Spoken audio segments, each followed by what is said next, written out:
call to order the Village of Hinsdale Board of Trustees meeting for Tuesday, August 15th, 2023. Please stand and say the Pledge of Allegiance.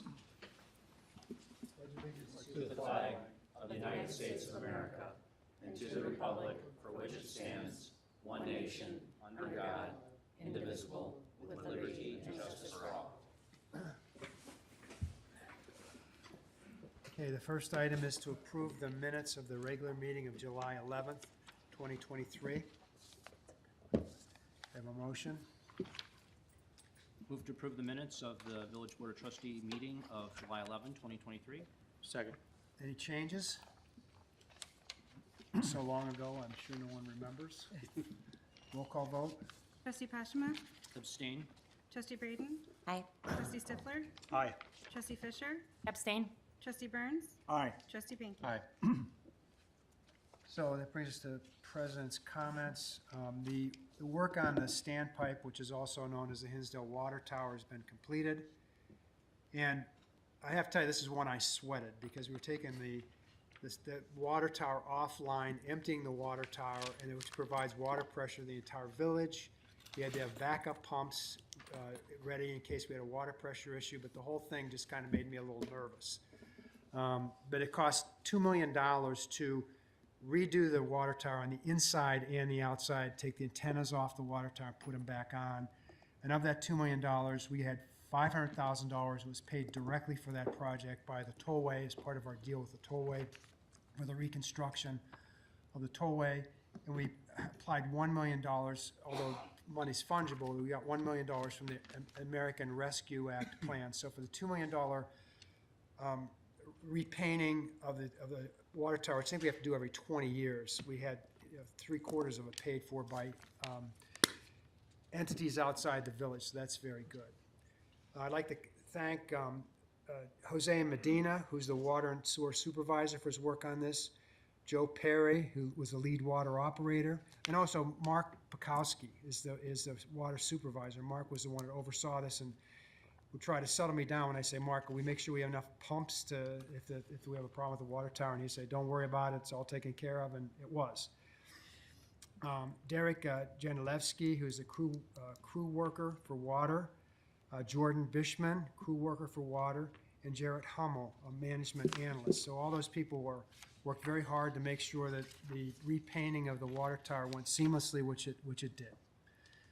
On Thursday, August 17th, please join the Village of Hinsdale for a free 20-minute light show illuminating the south side of the Memorial Hall with an immersive experience to celebrate and honor the village's sesquicentennial and 150 years of Hinsdale history.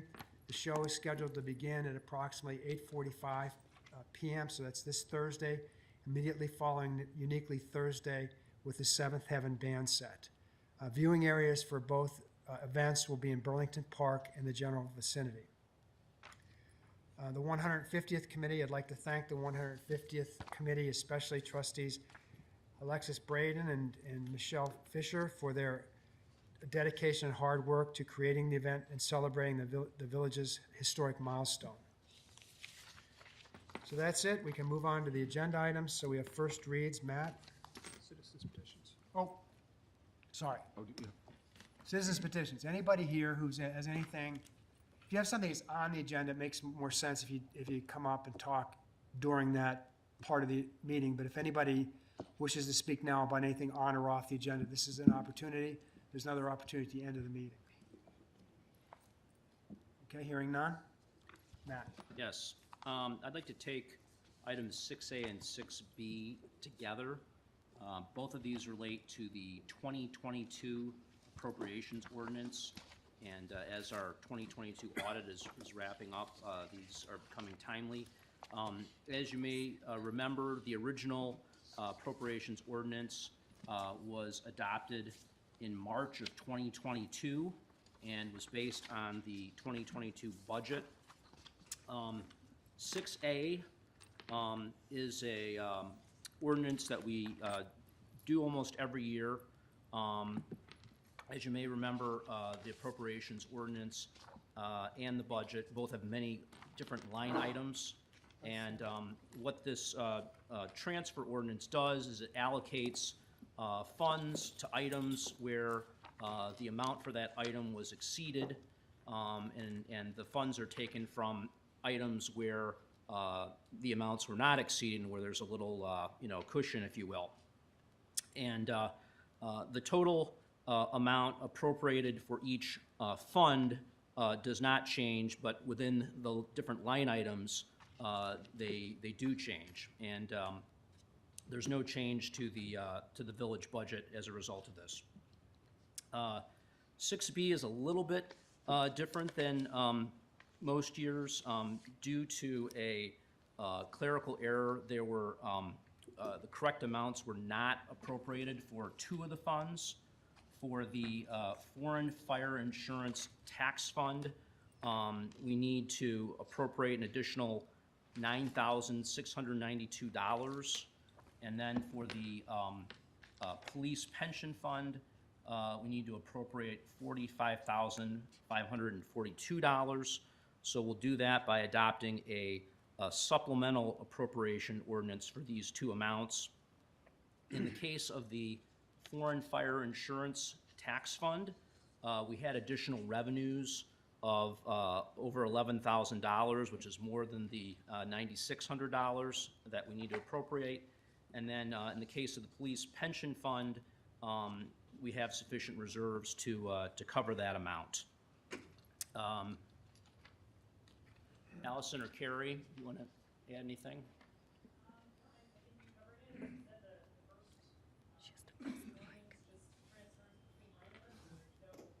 The village, I'm sorry.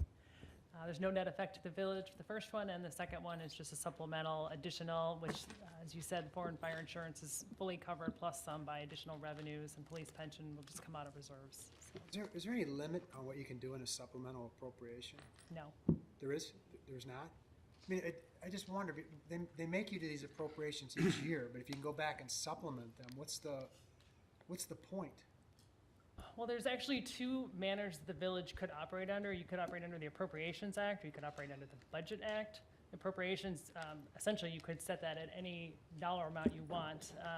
A previous municipality I worked for would have an operating budget similar to what Hinsdale has, and then they would just double that to form the legal appropriation spending authority. So the operating budget really is your management tool that the village follows. Okay. Any other questions? I think these have to be second reads. We can't do a consent agenda? Yeah, okay. Next item I had, 6C, also first read. This is to extend the lobbying agreement that we have with JLD Consulting through the end of the year. We've done this before. As you may remember, Mr. John D'Alessandro has been providing lobbying services in connection with various matters that are still ongoing. This includes the tollway redevelopment, including the redevelopment of the Oasis, and then also various legislative matters, budget appropriations such as the new fire truck, and also the implementation of the gas sales tax at the Oasis. And because these matters are still ongoing, we'd like to extend our agreement with him through the end of the year. The cost is $5,500 a month, so it's about $22,000 total for the rest of the year, and this amount is already included in our budget. Any questions on that? Consent agenda for that one? Okay.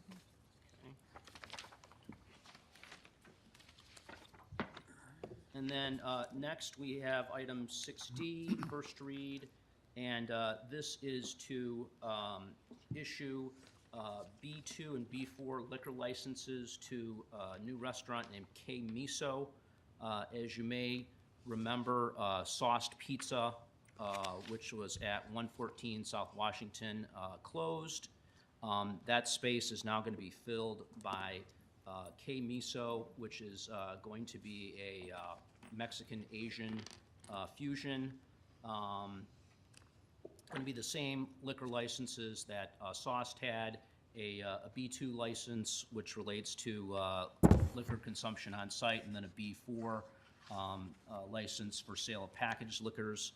Technically, the way our code works is that when a business shuts down, the number of licenses granted actually decreases, and so we have to formally increase the number of licenses again to be able to issue the new licenses to the new restaurant. Looks like there's somebody here from Gregory K-Miso. I'm Gregory Meisen, one of the principals of K-Miso Hot Taco, and obviously we're anxious to become a better part of downtown and anxious to answer any questions and make sure that you have the comfort that you think we're going to be welcome to your community.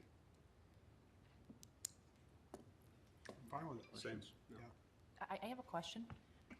So you're going to be, just as part of dinner, I assume including traditional Mexican fare, food, and then wine, beer, and cocktails, and then extensive list of retail wines. So are you planning to be a liquor store as well? No, for lack of a better word, it's sort of in the Cooper's Hawk concept where there'll be like a retail section for, tastings and education related to, the wines primarily, and but not a liquor store or a packaged service at all.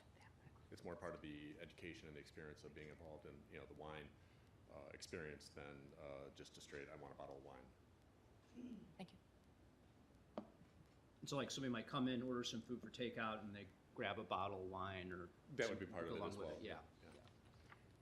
And we'll have a wine club for tastings and education and information to, enhance the business, and it's part of our skill set, and we think we can bring something unique to that experience. Any other Welcome. questions? Any Yeah, other welcome. questions? Good luck. And you'd like to open in September, is that the I'd plan? like to open tomorrow. But we're going through the permit process now, the Yeah. health department, and going through the full cycle to make sure that we are checking all the boxes. I'm an attorney, I'm a CPA, so I'm very aware of the compliance issues to make sure that we are staying off any troublemaker lists and, Are you redoing? get worried about our the- business, not the, any. Are you redoing the inside? We're connecting, there's a front and a back that was like sort of a banquet, that is Yeah. kind of a disjointed. Right. So we're creating a corridor to connect the two to make them more of a proper dining room and more of a cantina type of experience in the front and more of a regular dining area in the back. All right, well, welcome. Thank you. Okay, great. Yeah, I think there's some items still pending with the application, but Yeah. hopefully we get those wrapped up by our next meeting. Yeah, if they're wrapped up, then we can just put it on the consent, right? If not, we'll bring it back. Is that- Correct. Right, okay. Okay.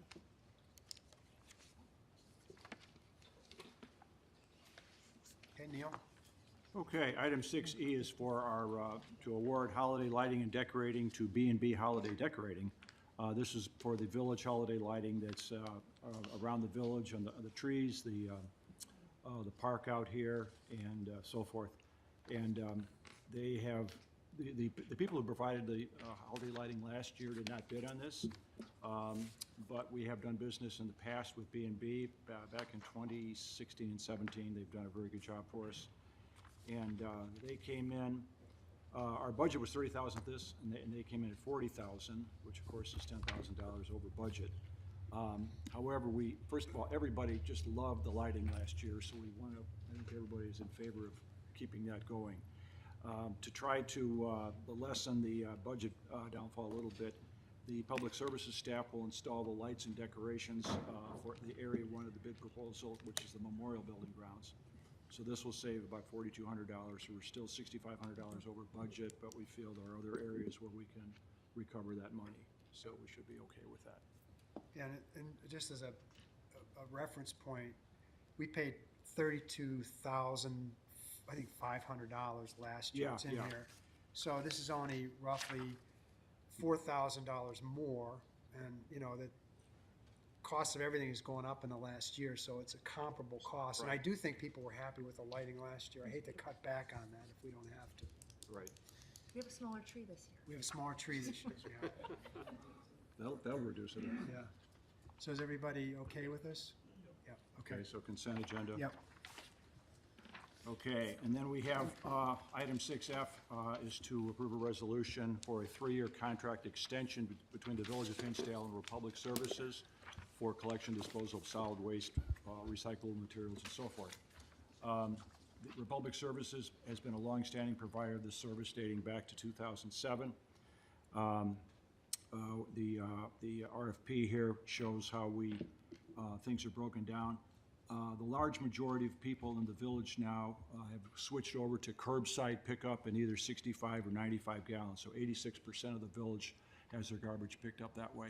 You may recall prior to 2018, some of the garbage was right at the back door or something, and people would go get it, bring it up. Now you put it on the curb and the automatic thing picks it up and takes care of it. So the proposal we got from Republic has an annual 4 1/8% price increase for years 1 and 3 for the standard service. Now, standard service is one pickup per week at the curbside. And then that's, so for years 1, 2, and 3, each year, there's a 4 1/8% increase. That amounts to about $1 a month, so $12 a year. Now, if the people who would be getting backdoor service, or that's going to go up quite a bit more. Also, the people who are getting, what I said, backdoor, and also twice, two pickups a week, that's going to go up a lot more, because that's a lot more expensive for Republic to deal with. So we can either try to roll all that numbers together, but we think it's better to have the 4 1/8% increase for the 86% of the people who are getting the once a week service. The one point on that though is there's some people who have backdoor service because they want backdoor service. There's some people who want backdoor service because they are elderly or Yeah, but there's an exception. there's for an those. exception. Yeah, That's what I was going right, to point out. right. To the extent that somebody's elderly or immobile, the backdoor service, you get a discount from the increase because of your need, and you just apply to, I don't know whether you go through the village or go through the Yeah, the request will be made through the village, and through the then we in village. turn So, will. so if there are people seniors on a fixed income that can't take their cans to the street or their bins to the street, there is a way to reduce the price by just calling the village and applying for that. But everybody else who just opts for backdoor service and is able-bodied is going to pay the increase. And at our house, we only fill each bin about 1/3 of the way, so, Yeah, I mean, there's plenty of extra room there. The one thing now that I will say is that, one of the things we didn't do this year, you can see in the write-up that we went and looked at other villages, and this 4% increase is not uncommon given the inflationary times we're in. But one of the things I think we should, as a village, plan to do is when this 3-year contract runs, is actually go out for a formal request for a proposal and look at other companies to do garbage pickup, because I just think 4% is a pretty stiff, 4.5% each year for 3 years is a pretty stiff increase.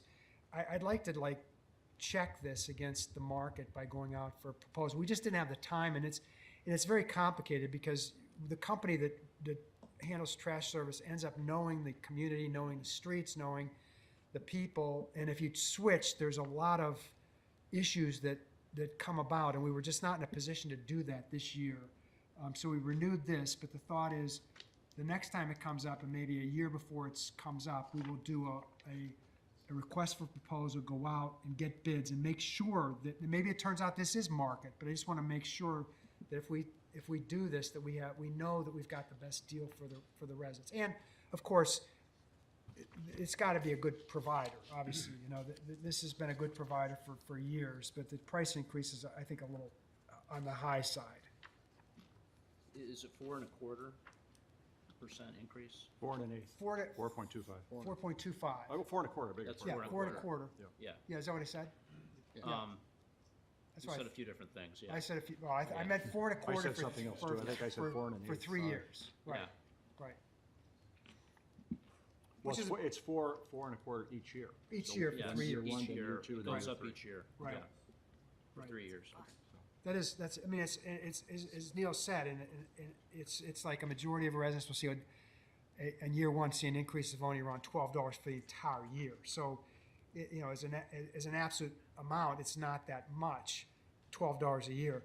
But I do think this is a rather steep increase, and I would just like to go out and request for bid. As you'll see, the staff did go to neighboring communities and check with them to see that these are in line. But I think a more formal process where we actually go out for bid on this, our community, was something worth doing. There's a lot of trash haulers in Chicago. Exactly. Yeah. Because there's a Exactly. different hauler in Clarendon Hills. I know they have different colored Yeah. bins, so, Yeah. you know. And a range of 7% to 54% for premium service, that's a huge range. Yeah. Well, 54%, if you saw on the Right. table there, is Twice a week. if you went back door twice a week. So if you go, you know, if you go back door to once a week, or if you put it on the curb, Right. you get, you know, you get well in a hurry. The only way we talked about this a lot, and it seemed to us that the best way to control the cost is, as Neil said, is have the lowest cost increase to the greatest number of residents. Then pull out the seniors or people who are on fixed income or have mobility issues. Then anybody else who wants a premium service, they would have to pay for that. I mean, it's somewhat arbitrary, but it seemed to us to be the best way to get the most out of this contract, meeting their revenue demands to the trash hauler for, we got the best price for the most residents, which is like 86%. So that was the logic of this formulation. Any questions? Consent agenda? Yeah, anybody want to put on a second read or just consent it? Okay, consent agenda, okay?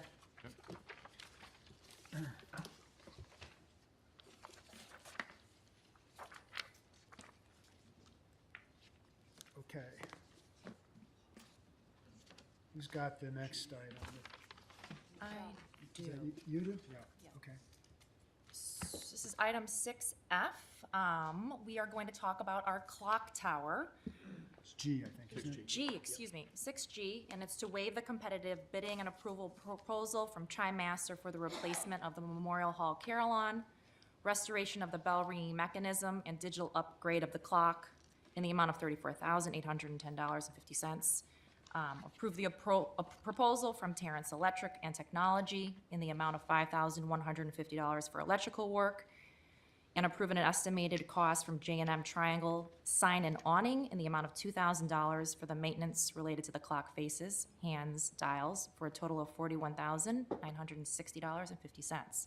So, let's talk about our clock tower, which includes the bell, the carillon, and the clock. These items collectively are part of our memorial building, they are part of our history, and they are the centerpiece of our village. The bell, in and of itself, it's gorgeous. I have pictures here for all of us.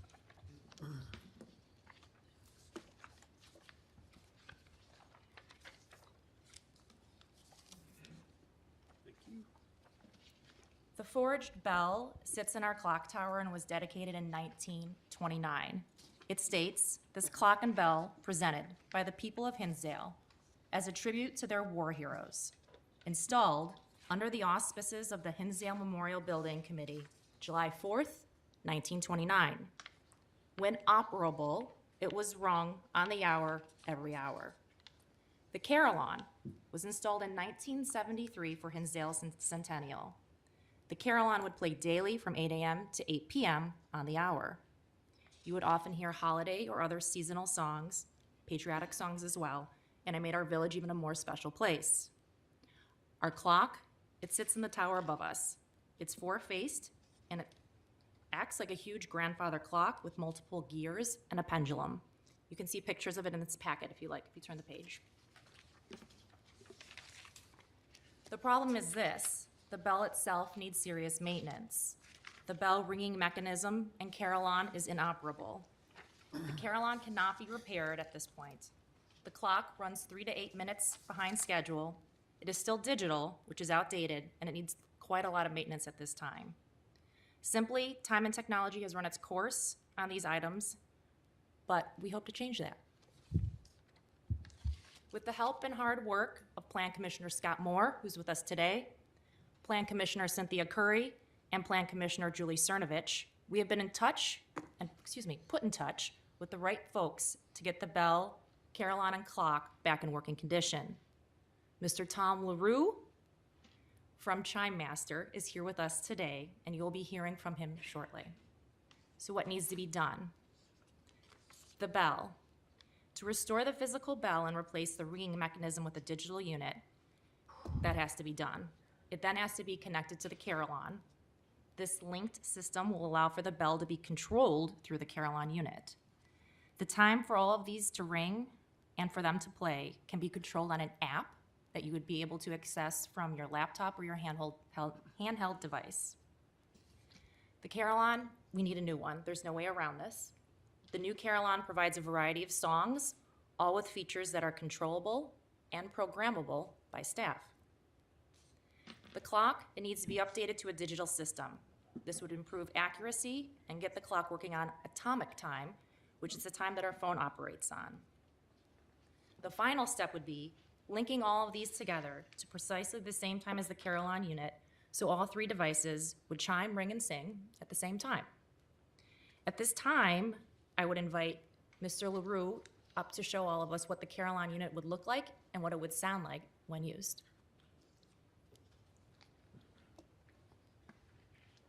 Well, thank you very much for having me tonight. This will be brief. I'm just going to play a couple of things on the Carillon so that you can get an idea of what it would sound like. And I'm going to access that from my phone. And the first thing I'm going to do is I'm going to play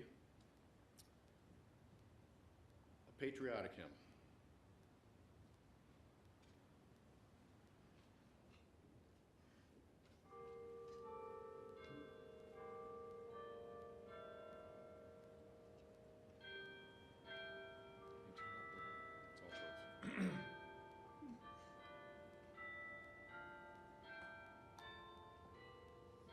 It would be louder in the bell tower, by the way. This is a rather large room for my little machine. But that's it.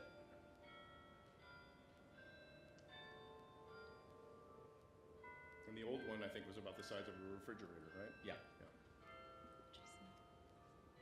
All analog with pins and dials, and it was crazy. Okay, so that's an example of patriotic. And then I have another example for Christmas time.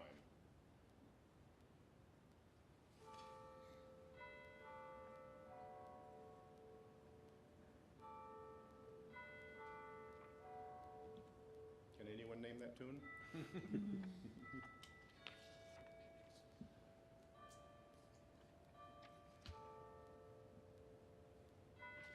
So a couple things, if I may, while we're listening. Sure. This is completely programmable, so we can make this go from 8 o'clock in the morning till 5 o'clock at night, 8 o'clock at night. We can change it weekly, we can change it daily. We can make it not play the Carillon and only play the bell, or just play the Carillon and not play the bell. So we've got options galore on whatever you want to do.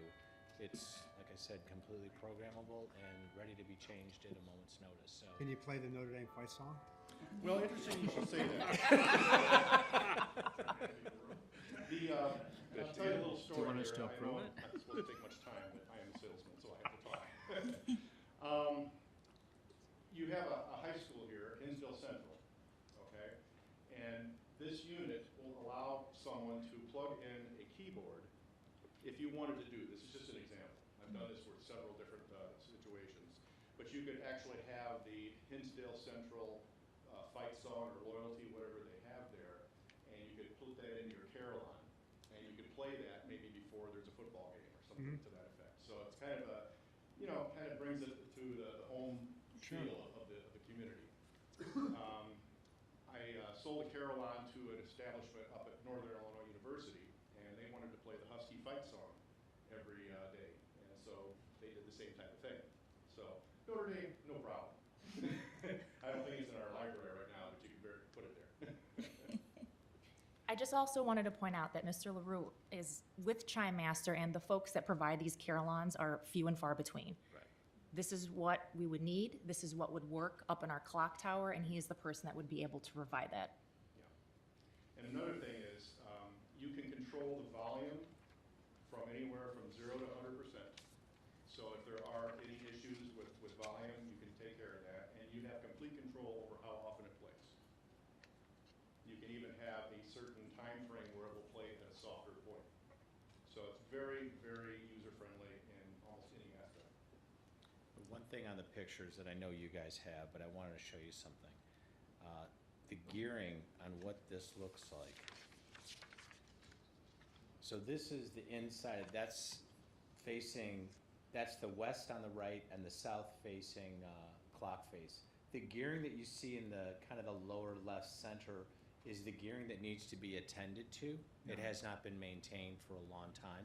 It's just general maintenance that is needed every 5 to 7 years. So we want to make sure that we take care of that, and that's pretty much the space where the digital unit will go. We've got to run 220 volts up there. That's all been spec'd out and taken care of. So it's kind of a nice, tidy package. Mr. Leader, I have a quick question. The difference between, and I know we talked about this, the actual bell ringing and the carillon mechanism, can you interchange? So could the actual bell ring and then you play a song with the carillon? That's exactly what we would want to do. Okay. That's exactly how we're setting this up. So that's a good Perfect. question. So thanks for the clarification. Because I know that we had talked about previously few people distinguishing the difference between the real bell and Right. the carillon bell sound, while I wouldn't know at all. Okay. So Okay, this good is to know. the almost 100-year-old mechanism to run the clock now. That's what it looks like. And it's got a motor that winds it, and it's basically a gigantic grandfather's clock. So that would be pretty much put out of service, but you can retain it as kind of a fun piece to have.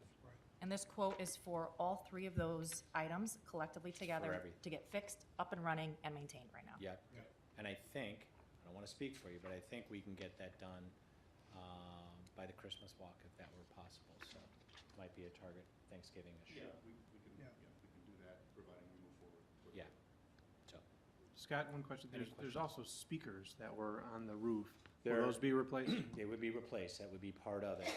The speakers are in kind of a poorly positioned place. They're very visible from the street if you're driving along. I just remember as a Hillside Avenue and kid. Look up, yeah, but you look up, they look horrible. Yeah. So we would move them to the chimneys at the side so that they're less, you see them less. It would fit in well if the railing gets ended up, being a job that gets done, that would kind of fit in at the same time. And does this also have an application? So for instance, I mean, with the tragedy that happened in Hawaii, if we had a situation where we needed to broadcast some kind of emergency, can that be accommodated for that? The unit you would be getting has certain capabilities like that, but not something that you would actually speak into. It has to be a certain digital process. The reason there is the potential of blowing the speakers. Yeah, I'm just thinking like even like a siren of some kind. I mean, obviously, we'd never want to have to Right. use something like this, Right. but if in the event that something happened. Yeah. Right. So there are some capabilities with that, but not, Mr. Microphone. Understood. Thank you. Annual maintenance cost, not a lot. I can't imagine there being much of anything because we're talking all digital. The only thing that could potentially need some adjustments from time to time would be the actual electromagnetic clapper or a hammer that would strike the bell. That's the only real moving part. Oh, so the grinding things, that's not part of it anymore? No. Yeah, okay. That's what I was referring to, what Exactly. you were talking about. Yeah, right. Makes sense. And I did climb up there, I did pull the hammer back, I did ring the bell, and it's a 16-pound sledgehammer hammer. I mean, it's huge. And the second I hit it, police sirens go off for all of them. They're going, what's happening? We thought we'd done something wrong. It was pretty funny. Thank you for all your help and your hard work. You bet. Any other questions? Thank you, sir. Thank you. Any questions, thoughts, comments? I think it's great. Cool. Yeah, so I think that one of the things that Michelle said to me that kind of resonated is if we as a community are going to be committed to restoration and preservation for houses in the community, we should try to preserve this building, which is a real gem. And I've never been up there. I've never seen the clock or the bell, but I understand it's in bad shape. And I think you said that if we don't do some of these repairs, that they could be damaged irretrievably. So we do these repairs now and add the digital upgrade. And we preserve a part of our history. So the bell is something that somebody spent a lot of time and a lot of money on back in 1929, and we should try to preserve it and preserve this building as best we can. I agree. And schedule hours to be played would be to be determined at a future date? Correct, and we can adjust, we can program them accordingly. Yeah. That, I think, is gonna be one of the easier things. Yeah, I think we heard way back when they stopped ringing it, many, many years ago, that some resident complained. So I think they just stopped playing it. But I can't imagine that, around Christmas time or around, Memorial Day, you can't play it for events like that. That'd be Or, nice. so I'm sure there's a way we can accommodate everybody's, schedule and not have it ring when people don't want it to ring. But I think it's a great addition. Well, and a few other institutions have The church. the same thing. Churches, right. Isaacs Plays Music Yeah. with their carillon. Yeah. So I can't imagine that Yeah. would be much red tape. Okay. Okay? Consent agenda? All right. Good work. Thanks, Scott. Thank you. Thank you. Luke? Which brings us to agenda item 6H, and this is ordinance to approve 4 additional properties within the historic overlay zoning district for inclusion on the historically significant structures property list, which is pertaining to Title 14. As this board is aware, last year we created a historic overlay district to provide economic and zoning incentives to property owners to rehab and preserve historically significant homes within the village. Earlier this year, we reviewed the first round of 46 properties which were added to the list. At our June meeting, we added an additional 14 properties, and last month, an additional 8 properties were added. This is simply the 4th round of properties, and while I'm not going to go through each one of the 4 properties specifically, I would note that there's a summary table in Exhibit 2, which details all of the properties. As has been the case, staff and HPC has provided a great deal of detail and information on each one of the properties, which I've looked through and I think everyone will find just particularly interesting, especially if you're familiar with the homes. All properties, all 4 of these properties, the owners have given their consent to the property be included on the list. I would also note that at the July 20th meeting, the Historic Preservation Commission reviewed and recommended these properties to be included on the list. And, with that, this is the 4th round that we've done this. They've all been approved before. And the next matter on the agenda talks about one where we're actually someone's taking advantage of some of the financial incentives of this program. So starting to see it take shape. Questions? I'd Okay, just so- like to add real quick, I'm so sorry, that I'm thrilled to see a Zook on this list as we are losing our Harold Zook designed homes. And I'd also like to thank the Hinsdale Historical Society for helping these homeowners provide Bethany with a lot of the historic information to make it easy for the HPC and for us to learn about it. I didn't know about Owl Ridge and that being a neighborhood. So just noted a thanks to that organization. Thank you. So with that, and as we discussed last time, the previous 3 times we had done this, we had gone to a second reading. We're going to move these to if everyone's okay with that here, move it to the consent agenda for the next time? Yes. Okay, good. Which moves us to agenda item 6L, and this is a first read. This is the first matter it's relating to Title 14 and the award of financial incentives. This resolution is to approve a preservation incentive certificate authorizing execution of an agreement relative to the property located at 420 South Park Avenue, which is formerly referred to as HPC Case 10-2023. The preservation incentive application received from the applicant, Ms. Mimi Collins, requests approval of a property tax rebate and a matching grant for exterior improvements to the single-family home and also the coach house. This property was approved on the historically significant structures list in March of 2023. This property specifically was constructed in 1924s and features French eclectic style architecture. The property was purchased by the applicant in November of 2021, and prior to this sale was on the market for an extended period of time, and some people thought that it was a candidate for a tear down. Prior to Title 14 being approved, the owner improved the property with approximately $200,000 of improvements. please recall that our program requires approval by the HPC and this board prior to any improvements to ensure that the work that is being done is consistent with the historical nature of the structure. The next round of improvements that the homeowner anticipates doing, they have not been completed yet. They've been detailed here in front of us tonight, specifically on page 2 of the RBA, and will be a total cost of approximately $79,000. This property is eligible for the village's share of real estate taxes over a 5-year period, so long as there are a minimum investment of $50,000, which this does qualify for. At the current tax roll on the property, the applicant would be eligible for approximately $11,421 over the next 5 years. Additionally, the village board may approve funding for 50% of the project costs up to a maximum of $10,000 with a minimum investment of $20,000, which this project also meets that criteria. I would note that the Historic Preservation Commission met on August 2nd and unanimously voted to recommend approval for the tax rebate and also the matching grant. And with that, so the way that this would work is if this board does approve this, then the homeowner would go ahead and complete all of the improvements. It would be reviewed by the village board. He or she would then be eligible for the tax rebate and also a grant for the cost of the funding. So what we're asked to do is to say if the work is done as presented here, then we would agree to that? We would agree to the tax rebate and the Correct. match? Okay. Yeah, subject to the work being performed as Okay. outlined. Yep.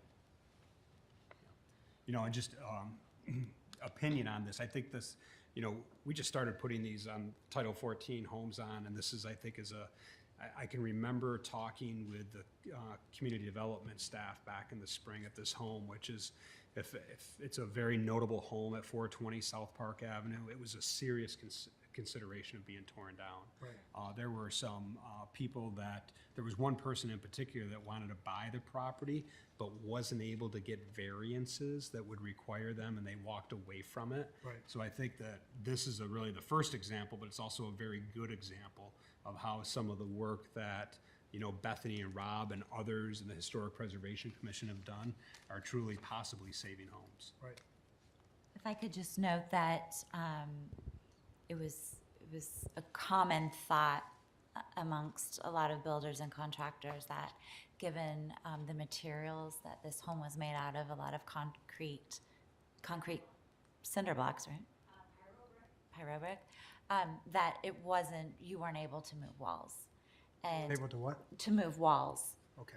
And a huge testament to Mimi and her husband for, you know, fighting that notion and proving that you absolutely could. I know in the spring of 2022, Rob, Bethany, and I toured it, and I toured it again today, and the work is phenomenal, and she really did save this. You know, some top architects and builders who, you know, are highly respected in this town, you know, said it couldn't be done. And you did it. Any comments you'd like to make on the home?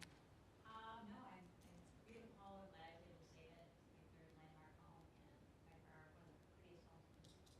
Yeah, it is beautiful.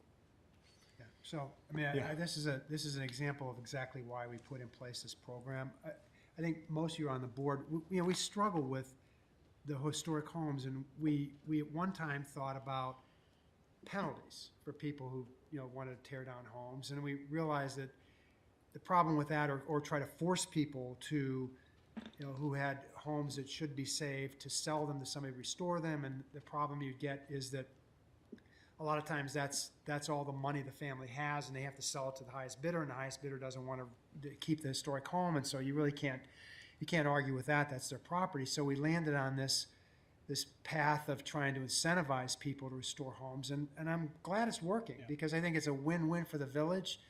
People were happy with the program. No one's saying that, you know, that you're detracting from our property rights, and so I think it's a great program, and I hope to see more people come forward and we're able to match them and to give them tax breaks in order to keep these homes. I think it's great. Yeah, I think it's great too. And how does the pipeline of additional inquiry look? We have at least 3 preservation incentives coming to the HPC next month. So we've got a pretty good pipeline coming through. Good. Excellent. Okay, consent agenda for this? Yes. Thank you. Thank you. Which moves us now to agenda item 6J. And this is a first read, and it relates to the exterior appearance and site plan changes to the property located at 830 North Madison Street, which is commonly known as the Salt Creek Club. This property is 8.9 acres and is located in an open space district and is surrounded by R2 single-family districts on all four sides. I would note about this property most of the properties in the open space district are public parks. This is different because it's a private club, so just, that's a matter that'll come into play here in a bit. The applicant is requesting approval for the construction of 2 paddle tennis courts and corresponding lights on top of an existing sports court and construction of a viewing patio. Salt Creek Club is an existing legal non-conforming private membership sports and recreation club.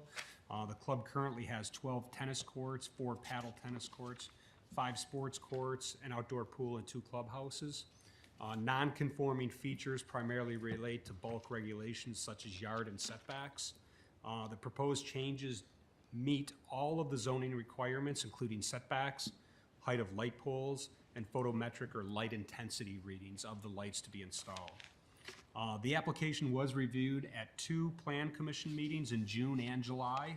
At the Plan Commission meetings, there was resistance to the plans by at least 2 different neighbors. In addition to the opposition for the existing projects, the 2 neighbors also cited light spillover from the existing courts. The times that the lights are used as late as 10:45 p.m. and the general operations of the club, various property maintenance issues, and parking during large events. And while I do not believe that all of the concerns were fully mitigated to the neighbor's satisfaction, the following steps were mandated or asked to be requested by the Plan Commission, and they were agreed to by the applicant.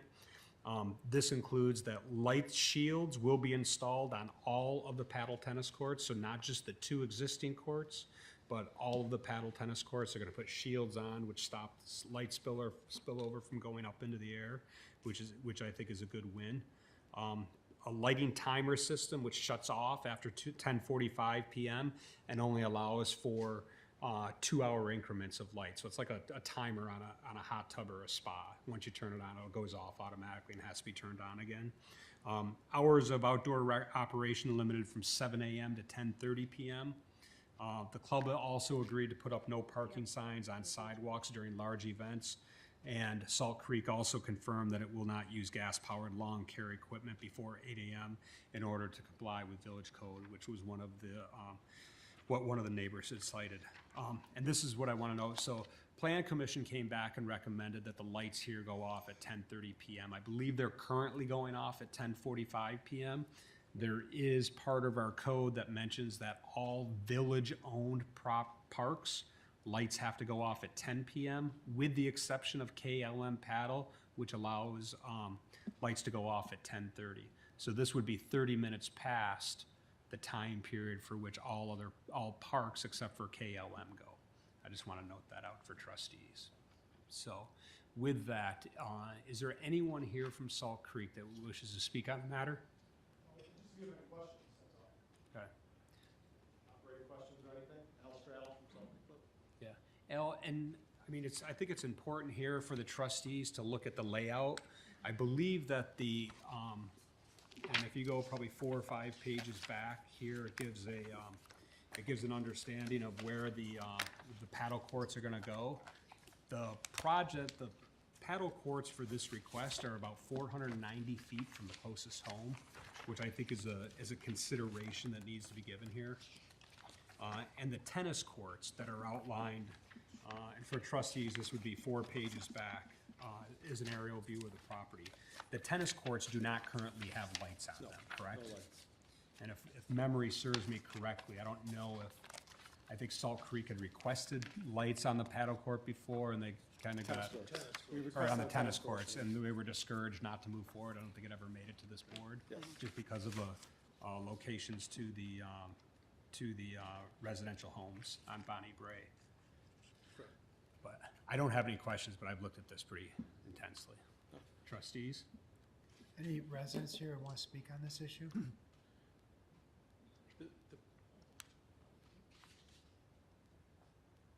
The problem with the timer is that the power would go off, but since the light switch was already on, when the power came back on in the morning, lights would go back on. So that was a complaint by a neighbor that they were on at 6 in the morning. And- So we've adjusted that. And have you taken a look at how much you think the shields will reduce the light spillover when they're installed on all of the courts? Is there a way to measure that? Well, the photometrics are for the 2 new ones that are being Right. built, and we conceded that we would put them on the 4 existing ones. Yep. Especially the north-facing lights that face the one resident's property. It's Yep. not the spillage, it's the The glare. glare that's coming off the light. So with the shield coming down 3 to 5 inches on the light, it'll block that initial glare. The spillage is not the issue. Yep, okay, thank you. Is there residents who want to have issues? I Anybody? think he had to get his cell phone. Oh, okay. No one's here to complain? No? Discuss? No? Discuss? Discuss is a better word than complain. Provide guidance. No, Okay. I mean, this is, I mean, as far as the residents here, I mean, I think all members of this board are very sensitive to resident concerns. Right. And I don't think Many of this. the concerns had nothing to do with the paddle tennis. Exactly. It Right. was running power equipment before 8 AM Right, in the right. morning, which frankly, residents should call the village if Right, that right, occurred. I right. mean, I would call you Right. first and ask and hope you don't apply, but the village will write tickets if there's power equipment being operated. We've got noise ordinance that, should control those. Yeah, like control landscape guys those starting up issues. at 7:30. Exactly. Yeah. But I think if you just look at the face of this, it's the lights. It's a good ad for the club. It's a good ad for the community members Plus, that it's use the on club. it's on the north side of the existing paddle building. Right. So it's blocked by the building, and then to the east of the new paddle courts is the pool, the hill, the pool, the existing main Yeah. building. So it wouldn't be Okay. Yep. much And of I would note, this went through Plan Commission twice. It did Right. receive unanimous approval from Plan Commission. right. And I think the village and the board has been sensitive to residents' requests in the past, specifically with regard to, Right. lights at the tennis courts. So for zoning issues, we do 2 reads, so we're gonna have one more of these, and I'd invite you to come in case some resident shows up to talk about it, but it looks fine to us at this point, I think. Thank you. Just one other question. So as I look at this to the west, I mean, there's nothing to the west except that park and the drainage area. Correct. And to the north, there's nothing there. There's one home, I guess, on Brook Place. I mean, to the, Well, to the west is the basic, like, principal property. Yeah. And to the IBRP. north is the one home got knocked down, and they're farther towards Madison, the other homes that aren't even in Yeah. line with that. yeah, they're way far away. It's really zoned R2, but it's that Right. pond or You can't wetland build area. on it. Right. Yeah. It's the 5 homes, I believe, that are on Bonnie Bray that are most sensitive to it. Yeah, but that's way over here, right? To the Yeah. south, To to the the south of the To the club. south, exactly. Yeah. And the new courts are to the north. Yeah, Right. 490 feet away. Yeah. Okay. right. Also with Neil's request to preserve trees, there's a fairly, save this for Yep. the next packet round. All right, just see you so they next don't- meeting. Thank you. Which moves us to agenda item 6K, and this is a first read, and it's a major adjustment to the plan development relative to the relocation of the Hinsdale Community Services Food Pantry from the Memorial Building to the former Humane Society building at 22 North Elm Street. We have the decision here tonight to either refer this to Plan Commission as a major adjustment to a plan development, or keep it at the Board of Trustees and take a final vote at a second read, which will be at our first meeting in September. I would note that this plan development encompasses 10.7 acres and is zoned, half of it on the south side is zoned IB or institutional building, and the half on the north side is zoned open space. Specifically, if you look at page 2 of the RBA, there is a snapshot of an aerial photo that outlines the plan development and specifically notes the location of 22 North Elm Street.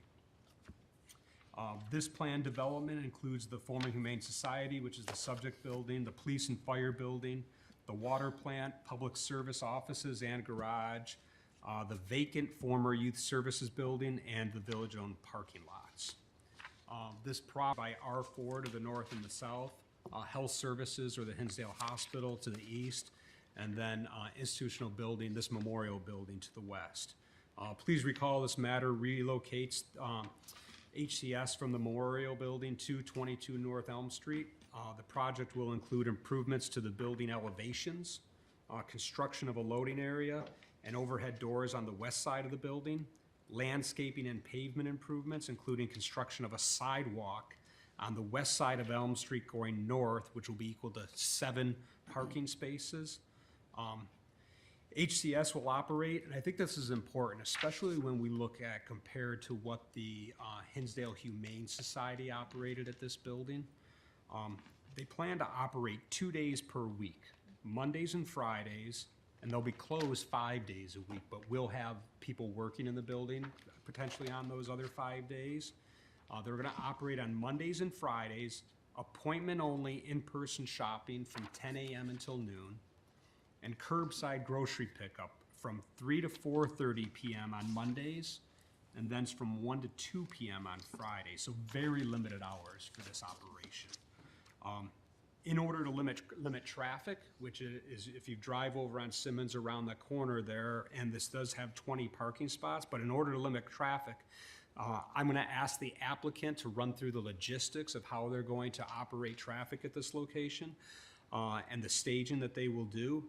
I would also note that the sidewalk right now is located on there's a sidewalk located on the east side of Elm Street. As I mentioned before, there's gonna be a partial sidewalk that's constructed on the west side of Elm Street from the subject property going north equal to 7 parking spots. That sidewalk is not going to go to the entire way up to Walnut Street.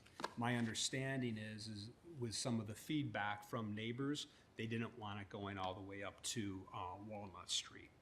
And also, I think we're moving the parking from the east to the west. Correct. Right. And we're limited to 7 spaces Right, only, when the right. original request was for 15 spaces. Right.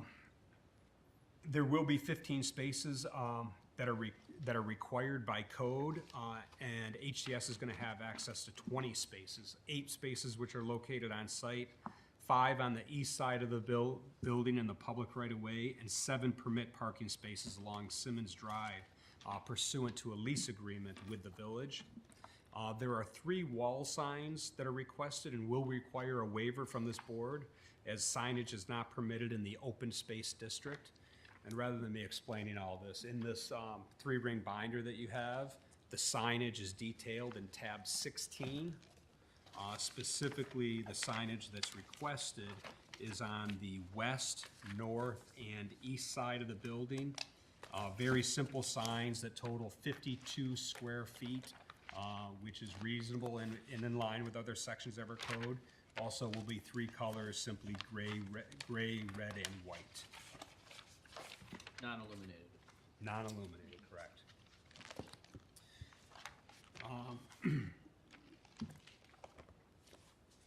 I would note, just with regards to this property, we did approve the lease back in October of 2022 for this property, as it is owned by the village.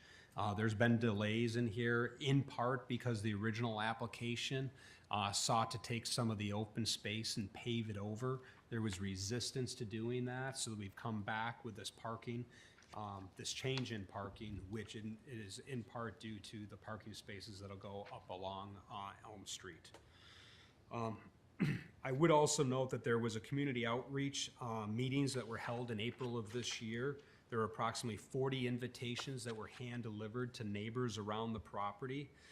There were approximately 6 neighbors that attended that meeting, and I don't mean to minimize that there were only 6. There's a lot of people I'm sure that were busy or couldn't come, but I want to note that there were concerns that were raised by the neighbors.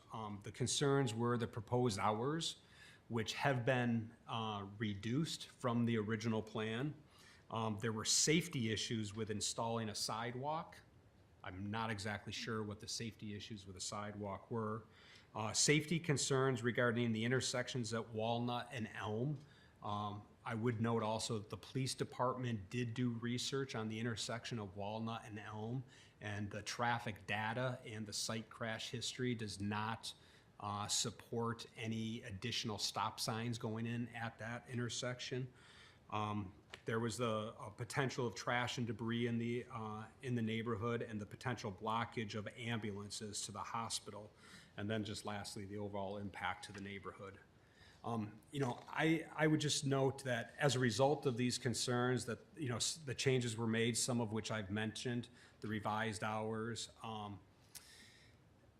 I lived when the HCS operated in this building. I lived 3 houses away from this building for 12 years. I not once noticed ever a problem with HCS. It was just a non-event for me. And I think that some of the, as I was talking about with Salt Creek Club, I think this board takes neighbors' issues very, very seriously. I think that staff here and also HCS has gone to great lengths, probably greater lengths than I personally would have gone to appease some of the neighbors' concerns. So with that, before I ask for any input from any residents, is there someone here from HCS that can walk us through the logistics of how they're going to handle pickups?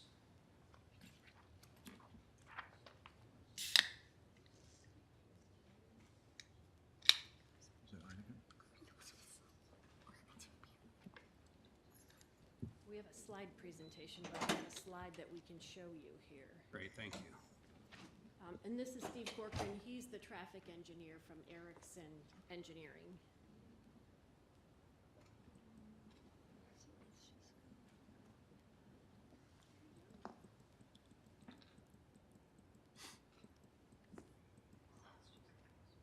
There we go. Good evening. Again, my name's Steve Corcoran, Director of Traffic Engineering at Erickson Engineering out of Grace Lake. And in your packet, we prepared some traffic and parking memo to help describe what's going to happen here. But essentially, it's going to be a big change from what happens now. Basically, for the main pickup, right now they're lining up on Maple, big long line. Then 4 at a time they come into the circle right here to get their groceries put into their vehicle or into their trunk. We're going to change that to have a off-site stage parking area where the folks will come and park in that, or come to that parking lot at the church just down the block, and they'll get some paperwork checked if they need any of their paperwork checked, and there'll be members of or volunteers with walkie-talkies or cell phones, however they communicate, that will then send 4 vehicles at a time down the street, as kind of indicated here. Seventh Adventist Church, that's cut off just on the graphic, but they'll come out of the parking lot, drive west on Walnut, take a turn on Elm, and then they'll pull into 4 of those parallel parking spaces that have now been relocated from the east side to the west side, just north of those 5 perpendicular parking spots in front of the building.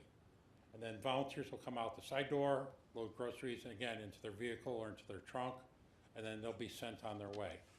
When they're stopped, obviously they're going to be in the parallel parking spots, so they're not blocking the 2 lanes of traffic, northbound and southbound, and interfere with ambulances or any other types of traffic. And then when they're done, the folks there will then radio back to the church for the next group of 4 to come, and so for And rough. Approximately how many pickups per week do you have? They have, let's see here. Oh. This kind of shows the pickups throughout the week, but it's basically around 65 per day. Per day. So, and I should say day, for that 1 hour period that they're open on Monday, and then a 1 hour period on Friday. Okay. I'm just going to hop in right here. I'm Wendy Mahalski. I'm the Executive Director of HCS. Please stand. Yeah. So I want to say about the Seventh-day Adventist Church, there has actually been a mobile pantry in that lot for the last 5 years. So we're using their 10 tenure as our model there, and we have the support, full support of the church. They also have a safety committee that will help us get cars in and out of that lot. We'll move cars 4 at a time down Walnut Street to Elm Street. We've talked with Chief King and Deputy Chief Lilly about training our volunteers for those intersections, so they'll be trained to actually move the traffic through. And then we'll load the 4 cars in the front loading spots. We'll put groceries in, 4 at a time. I have a question. So I see there's in-person grocery shopping opportunities as well as curbside grocery. Will this new location change their shopping experience at all? Is in your current location? So we've surveyed our pantry guests, and they prefer curbside 8 to 1. But there are some that do want client choice. Okay. And so they'll have an opportunity for in-person shopping. We also run a school pantry in Willowbrook. Right, Anna where and we James. are- yeah, where That's, we- I was questioning because I volunteered there a few times. Yeah. And so I know that is in person where It they is, can we have- choose, if they have little kids or based on their needs. Right, So right. that was my question, if this location changes, I guess that customization It of does. shopping? It does. It gives our pantry guests who visit the Hinsdale pantry an opportunity for choice. Great. As we have at Willowbrook. So, and just from my observations, that parking lot is more than large enough to hold 65 cars. It is. Yeah. Yes. Okay. Yes. If everybody showed up at the same time, okay. Yes, and we've actually done some research, so we looked at our queues, and basically, using Hinsdale, our current operations as the data point, from 2:30 to 3, we have 16 cars, from 3 o'clock to 3:30, we have 38 cars, from 3:30 to 4, we have 53 cars in the queue, and from 4 o'clock to 4:30, 51. And that is when we serve 92 families and have 68 cars in the queue. And just so the trustees understand, this, as part of this major adjustment, if this process were to change, if the church were to be sold and no longer wanted to do that, they'd have to come back to the board for approval of that operation. So it's specifically detailed in the major adjustment, how this works, and if it changes, they've got to come back. And will there be any modifications to this if there's holiday hours? I know, I imagine Thanksgiving will be a big time for you. Will there be any accommodations for more cars? I know you service 90-plus families. So we distribute Thanksgiving meals at a separate distribution time during the holidays. Got it. So it doesn't. So it wouldn't impact. It wouldn't impact. And then we're actually closed the week between Christmas and New Year, simply because we can't get on the loading docks to get food from our food rescue partners. Okay, any questions? Questions? This is there anyone here from residents or the neighborhood that wants to speak? Come on up. My name is Richard Paul. I reside at 244 East Walnut Street and have been a resident of Hinsdale for 40 years. I'm here representing the residents of our neighborhood that will be affected by the Hinsdale Community Service, transferring the operation of their operation to the old Humane Society at 22 North Elm. One of the issues we have is we were left out of all the planning. We first learned of the proposed change of venue was in October 2022, when my wife was walking home from the library and a volunteer of the Hinsdale Community Service began talking to her about the move. She listened as he went on about the proposal. When he was done, she asked if traffic at the intersection of Elm and Walnut and parking near the emergency room had been discussed. He said that was going to be taken care of and winked his eye. My wife found it hard to believe that there was anybody doing anything inappropriate. Subsequently to that, my wife filed a Freedom of Information request on October 7 of 2022. requesting traffic studies, signage, and discussions related to the intersection of Elm and Walnut and parking near the emergency room. To date, we have not received a response on this, and that's been a long time, especially with the requirements of the federal Freedom of Information. The next time we received any information about the proposal was a flyer from HCS inviting us to a coffee and conversation on June 5th of 2023. Now, we went to the meeting, but they've said they passed out flyers. None of my neighbors have gotten one. So at the meeting, we learned more specifics about this proposal, even though the grant for rental of the lease of the rental of the old Humane Society had already been signed. So what we learned at the meeting was there was going to be a relocation of parking, both standard space and handicaps, from the east side of Elm Street to the west side. The installation of a sidewalk on the west side of Elm Street. Currently, that area west of Elm, behind my residence, is designated as Brush Hill Sanctuary, a wildlife and natural growth sanctuary by board resolution dated March 3, 1953. HCS provided us with a traffic study they had contracted for. We reviewed the study and noted 2 errors and 2 omissions. Study state there were 9 standard spaces and 2 handicap spaces. There is in fact 8 standard spaces and 3 handicapped. There was no mention of the 2 fire hydrants on the West Elm Street, or West Elm Street side. These would be critical if there was a fire at the hospital or the sanctuary. There have been 2 fires in the sanctuary in which Hinsdale Fire Department has responded. This is over a significant period of time, and both those fires, I believe, were caused by down wires, because there's an electrical easement down the south there. At the meeting, Adam Maycock, CEO of Adventist Hospital, stated the hospital supported this decision to relocate the parking spaces from the east side of Elm to the west side of Elm. He further stated the hospital was going to eliminate the medical office at 121 North Elm Street, but could not provide a date for or what the future use of the building would be.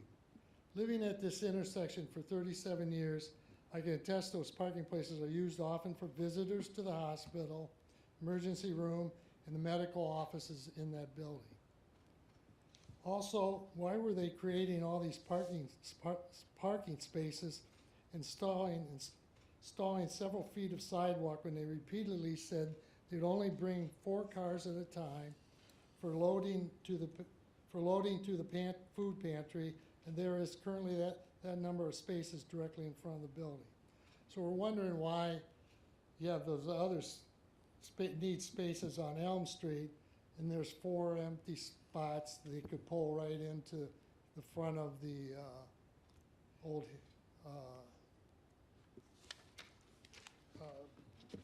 old Humane Society.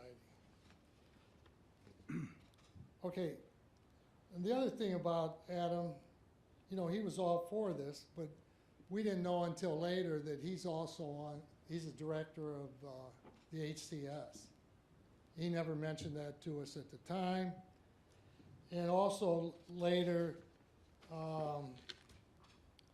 one of the main issues that came up was the traffic at the intersection of Elm and Walnut, which is the main access road for all the emergency vehicles from the village of Hinsdale to go to the northeast quadrant of the city, and also 294.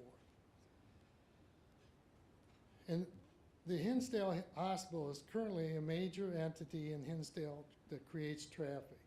Hospital employs 260 people. They have to drive to work and they have to leave work. Then there are volunteers, visitors to the hospital, day patients for outpatient surgery and medical appointments. Also, An operation that size has many delivery by semi-trucks and panel trucks.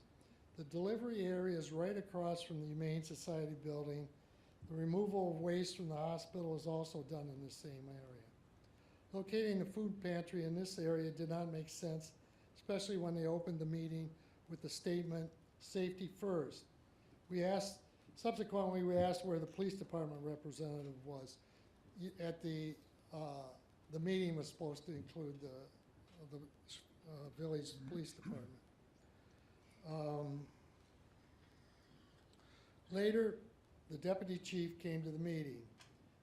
He did not have any specifics to share with us at the meeting or on the parking or intersection traffic. He stated he went by the intersection on the way to the meeting to freshen his memory. We initiated a discussion about accidents, speed, volume of traffic, and obstruction of view issues at this meeting. Our deputy chief also didn't tell us that he was also on the board for HCS.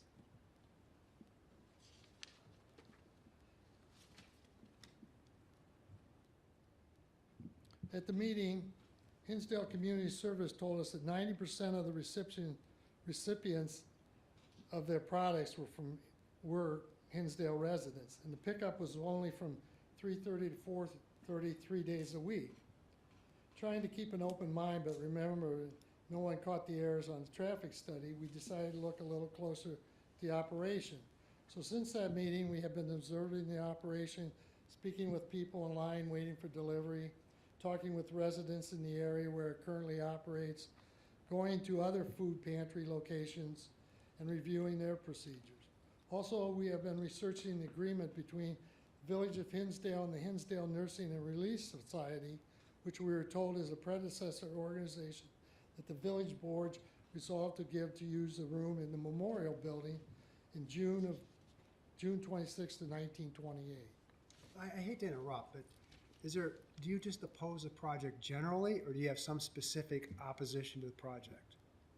Yeah, we do. When I go. Well, I mean, I read all the emails, I know the history. Okay. So you can skip all that, and why don't you go right to the punchline? What is it about this, if anything, that concerns you? The traffic. Well, they're gonna have 4 cars at a time for a very limited window of time. Is it you just don't believe that's true, or do you have a problem with the plan as proposed? No, I don't think it's, why are they telling us they need all this parking on Elm Street when they got the 4 right in front of the? Well, they may have people work there parking there, I think. Right. But, I mean, is it you just don't believe what they're saying, or do you have a problem with what they're saying? Yeah, some things they've told us isn't all true. Well, but we're gonna have an agreement with them, it's gonna be a writing, it's gonna be an ordinance. So what they said is going to be the law.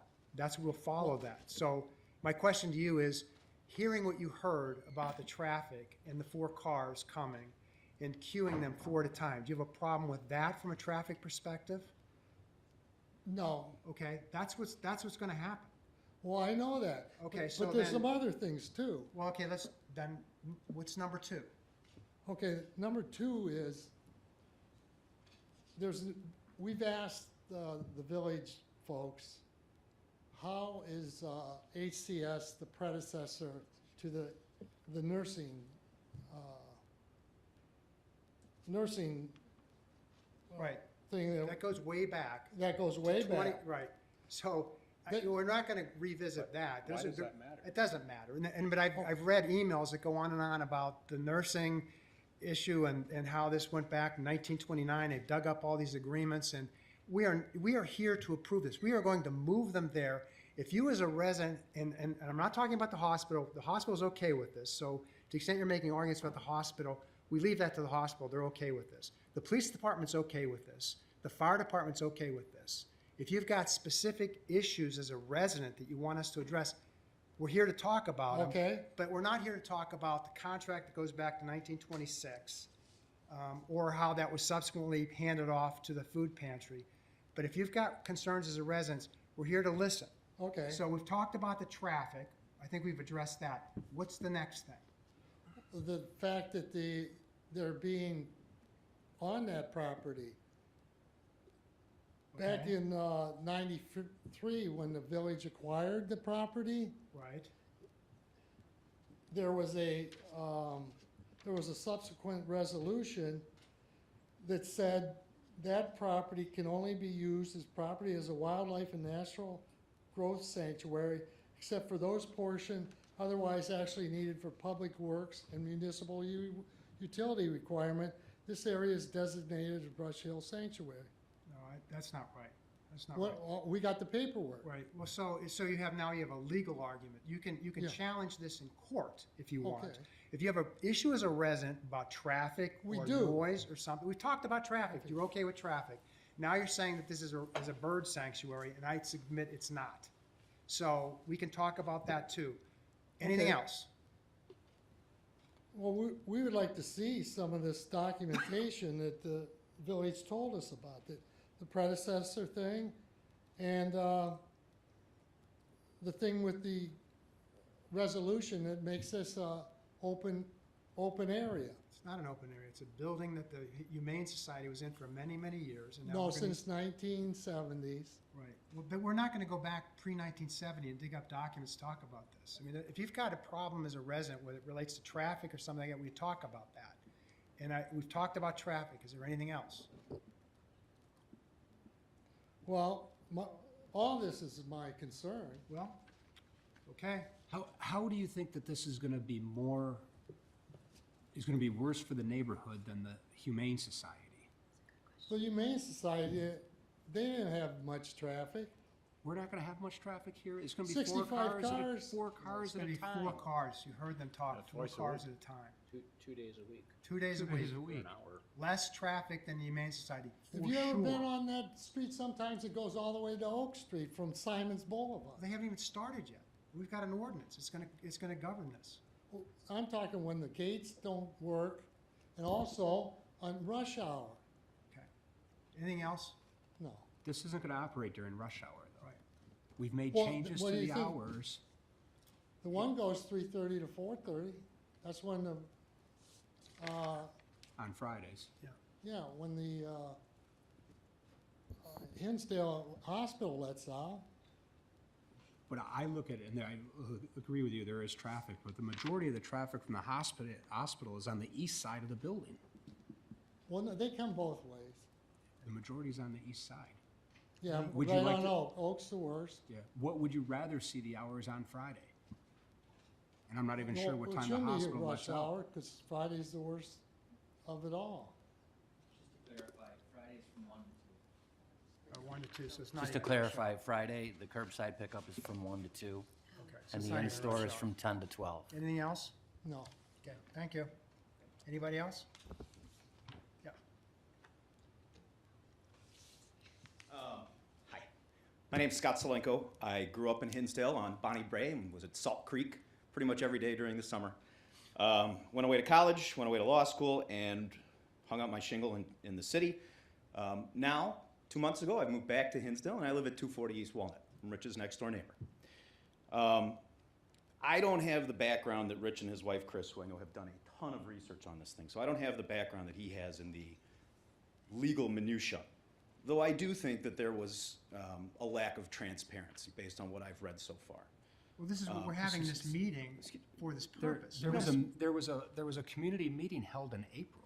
Yeah, I didn't live here at that time. What I can Well, tell, you can't. excuse me, You is this a can't. public comment? It is, but I mean, You know, I just saw you interrupt criticize- Rich and Well, but- essentially but- speak, but- excuse me, No. is this my time or not? No, well, let me just first say, we have had public meetings about this before, when we talked about the I understand contract. And we've had community outreach for this, multiple community outreach.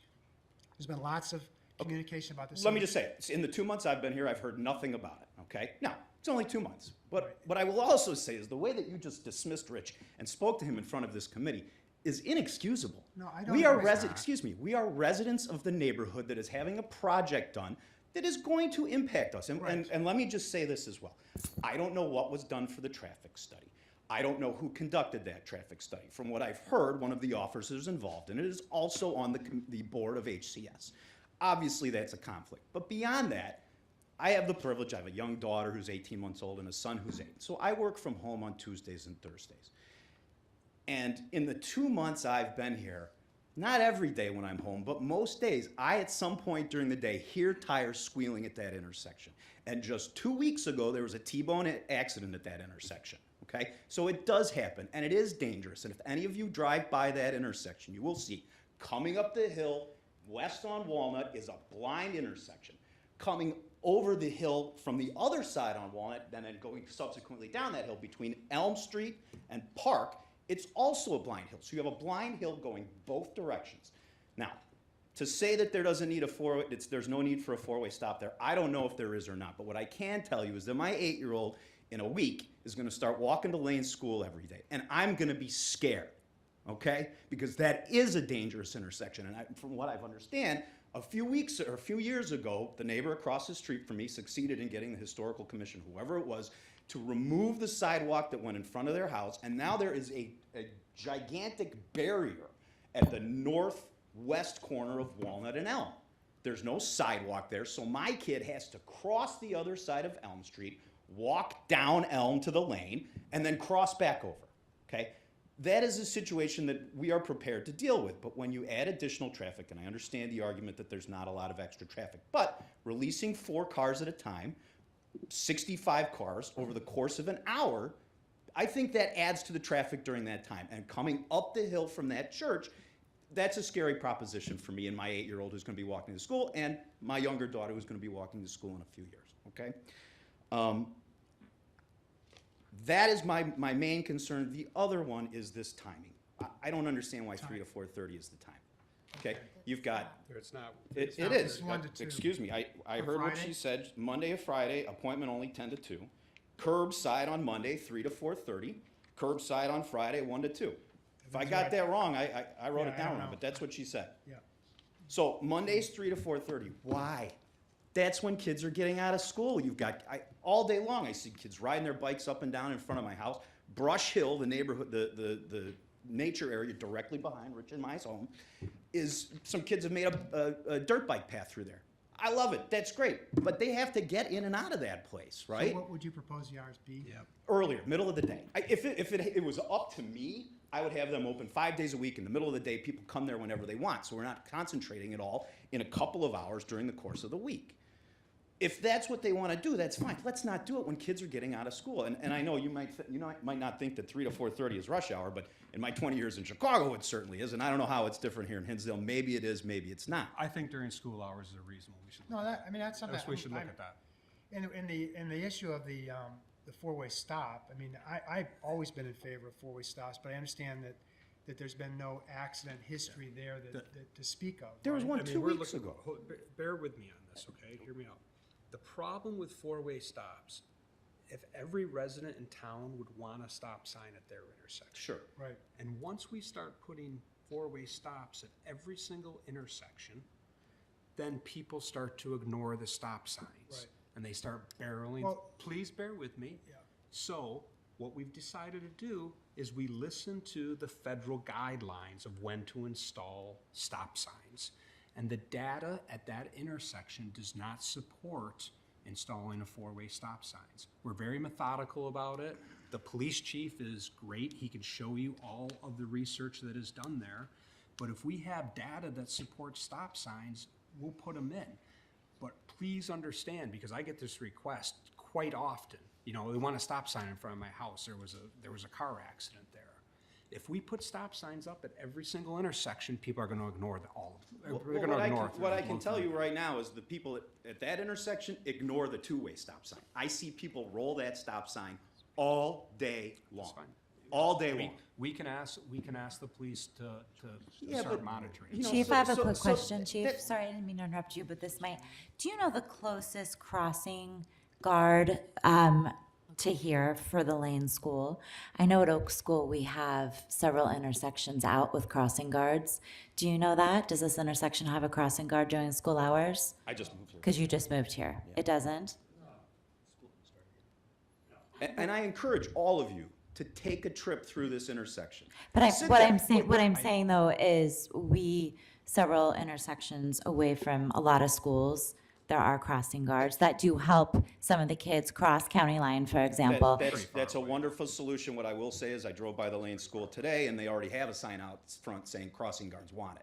So they're already short on crossing guards. And How you're it's- gonna get another one approved for that intersection, I think And is. it's pretty far away. So Yeah. just let me ask, so the times, at least in the, what's detailed in the RBA for pickup, are Mondays from 3 to 4:30 PM and Fridays to 1 to 2 PM. I'm assuming 1 to 2 PM is not an issue. Not for me, no. I What mean- would you suggest for Mondays? I mean, look, I don't have a dog in a fight for 9 to 11 or 1 to 2 or whatever. What I'm saying is move it away from the time kids are getting out of school. Fair. Okay, and that's a reasonable That's a fair request. point. All right, so with that said, I would suggest or urge all of you to send it back to the planning committee for some further debate instead of approving this plan tonight. Thank you. Anybody So else? just so you understand, sir, we're not approving this tonight.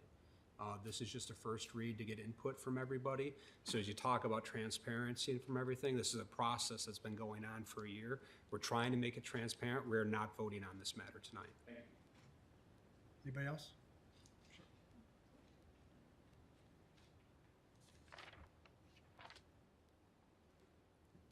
My name is Matt Moran, President Cawley, esteemed trustees. I'd like to make 2 quick points here. I've lived on East Walnut, 232 East Walnut, since 1992.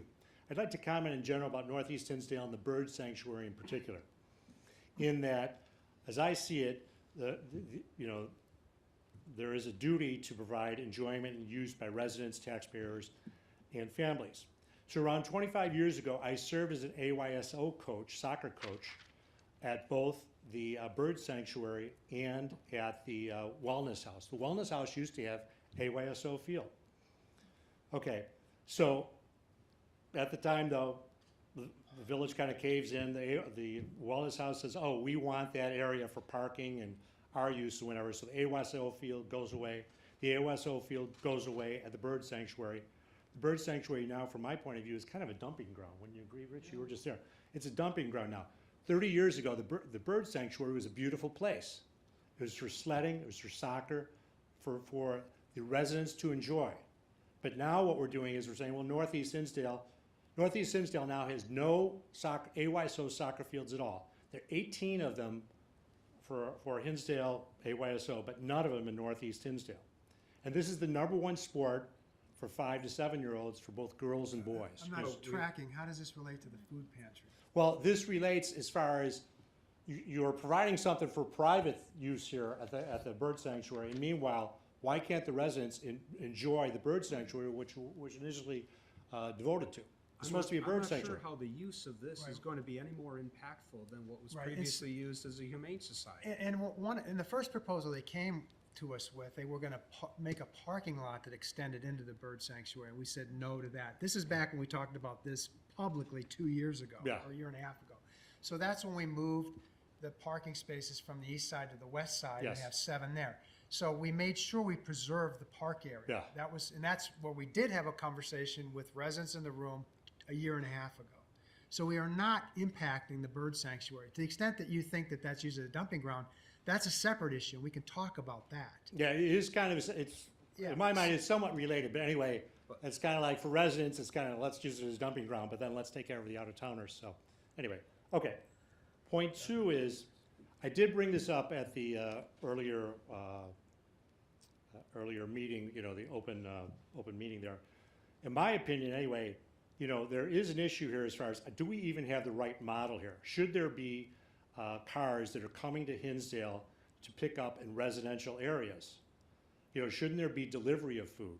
And so I raised the issue back then. I raised the issue with the Board of Trustees, and I still haven't heard an answer as far as, are there any other places in DuPage County that has car pickup for food in residential areas? In my mind, this is the wrong model.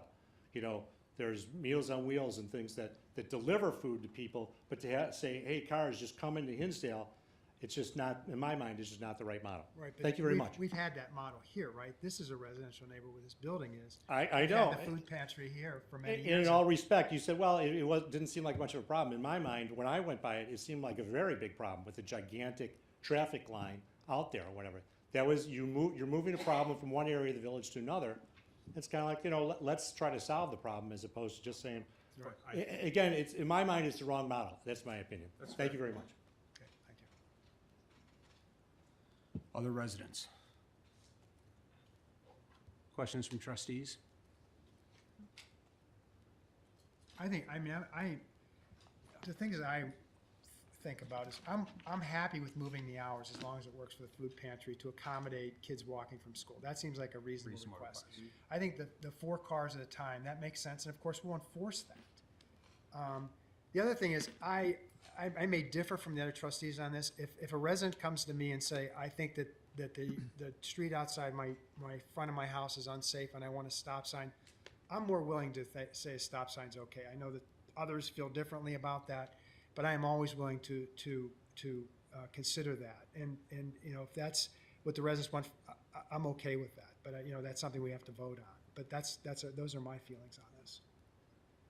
But we want to make this, it is the least impact on the village as possible. And I think that, and we've worked on this for over a year, on part of this lease agreement. And you know, I think that the creative idea of having this card staged in a church parking lot, which had its own food pantry at some time, and having it come 4 at a time in a very discrete time periods to pick up food, is not very impactful to the neighbors around. I think it's a good solution to the problem, and it works for me. But I do agree, we can talk about hours, and in my mind, we could talk about stop signs. I know it was referenced earlier that the church there ran a food pantry for several years. Yeah. Was there ever any issue there?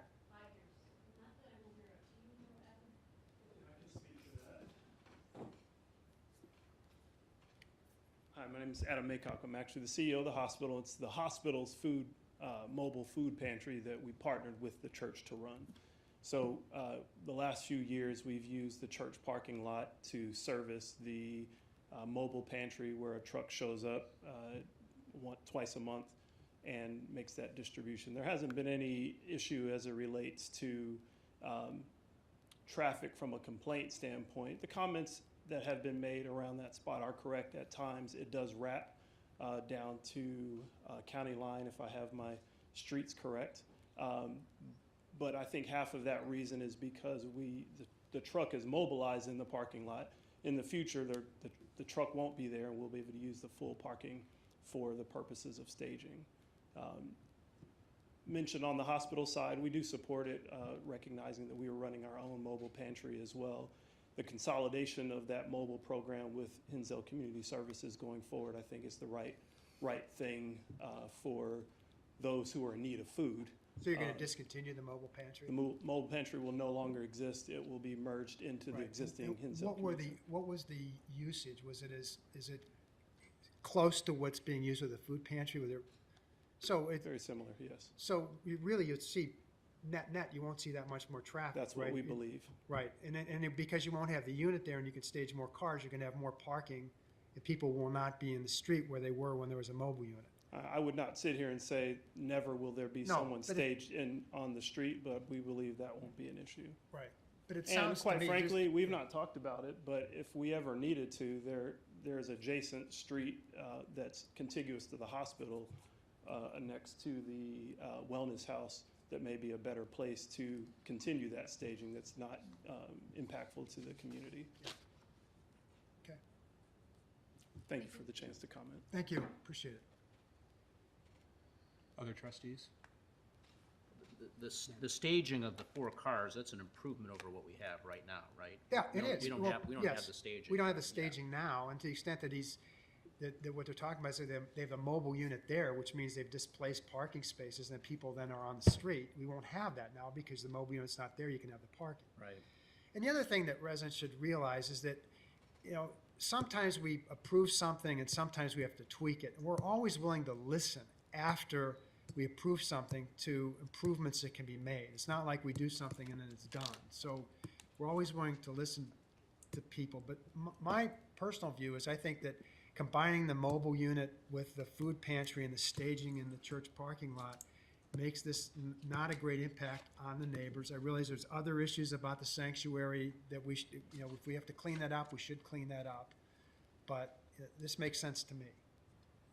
I would also note, just for residents' understanding, I believe it was October of '22 that this first came in front of us, and they were going to pave over part of the open space. Right, the flat part. Turn right, into right. put 10 additional parking spaces in there. I think President Colley led it and said, absolutely no way. you know, because they didn't want to encroach on green space in the residential village.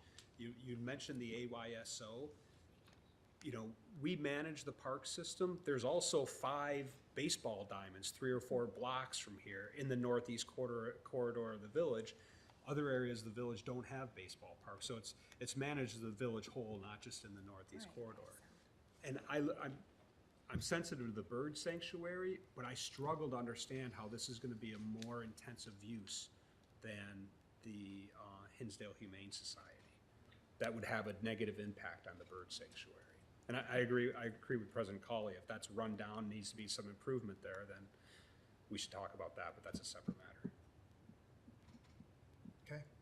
So the way that this is gonna go, at least I'm going to talk with staff and with the HCS about timing on the Monday pickups.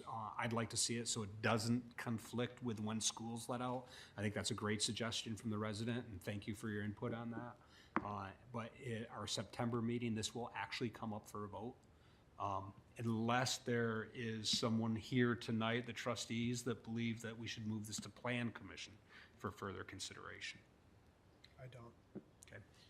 Hearing none, we'll put it on the agenda for second read. Can someone look at the stop sign issue also? Yeah, I think we have, but I'd like to Yeah, reconsider. we did, President Colley, we did look at, it's nowhere close to the federal standards for a 4-way stop. However, since there is a change in the neighborhood, we put down counters all 4 ways to memorialize what the traffic looks like today. Yes. And we'll have something to compare it to. So, I mean, we'll never say never. As you know, there's a couple, the intersection that the trustees approved last session down on Chestnut had previously come up. Yep. Didn't meet standards, so. Okay. Yep. Sure.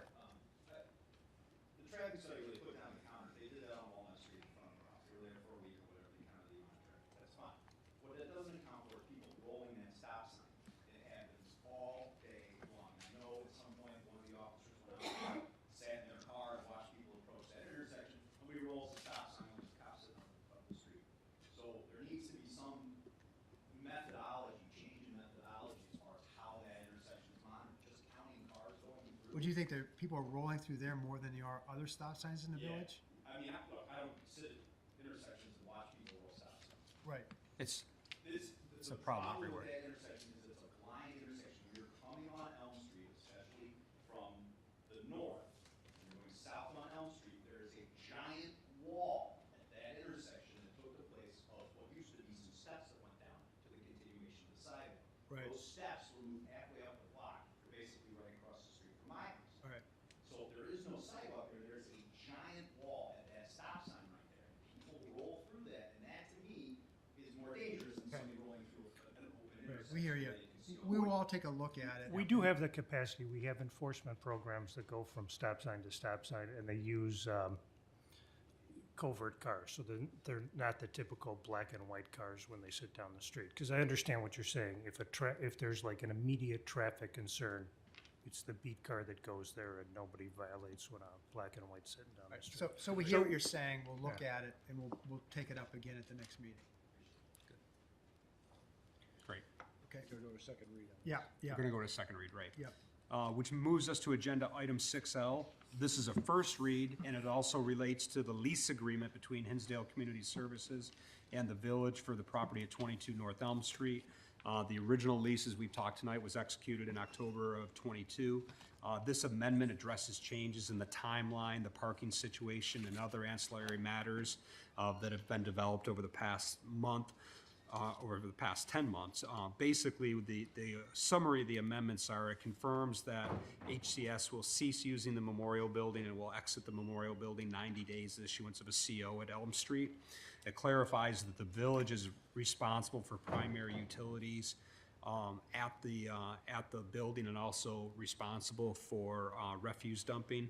It outlines the zoning approvals necessary to construct the lessee improvements, including signage, timing of the applicant's materials for approval. It specifies if approvals are not granted, then both parties may terminate the lease with no obligations.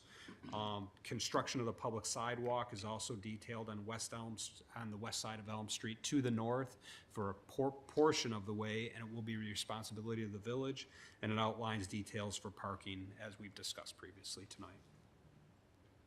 Questions with regard to the amendment to the lease? Hearing none, this can probably go on consent agenda? Yeah. Thank you. That's it for me. Oh, Okay, it takes us to accounts payable. which was me. Okay. I left the bag at home again, so I'll drop it off tomorrow morning. Okay. But I did find everything to be in order. I found one check that was missing, but Allison sent me a photo or electronic copies of that, so everything's in due order. So with that, I'll approve a payment of accounts payable for the period of July 6, 2023 through August 9, 2023 in the aggregate amount of $2,673,839.46 as set forth on the list provided by the village treasurer, of which a permanent copy is on file with the village clerk. Second. Roll call vote. Trustee Pashima? Aye. Trustee Braden? Aye. Trustee Stifler? Aye. Trustee Fisher? Aye. Trustee Burns? Aye. Trustee Bank? Aye. Can I have a motion with respect to consent agenda items 7B through 7F? Move to approve consent agenda items 7B through 7F. Second. Roll call vote. Trustee Pashima? Aye. Trustee Braden? Aye. Trustee Stifler? Aye. Trustee Fisher? Aye. Trustee Burns? Aye. Trustee Bank? Which moves us to agenda item 8A.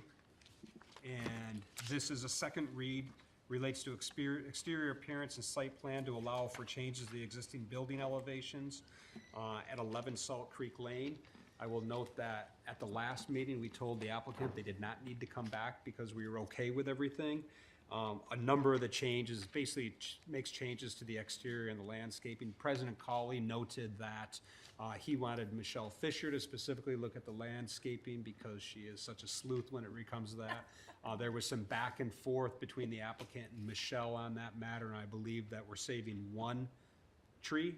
The linden in front. Yes. One linden tree in front, and the applicant has agreed to that. Then great.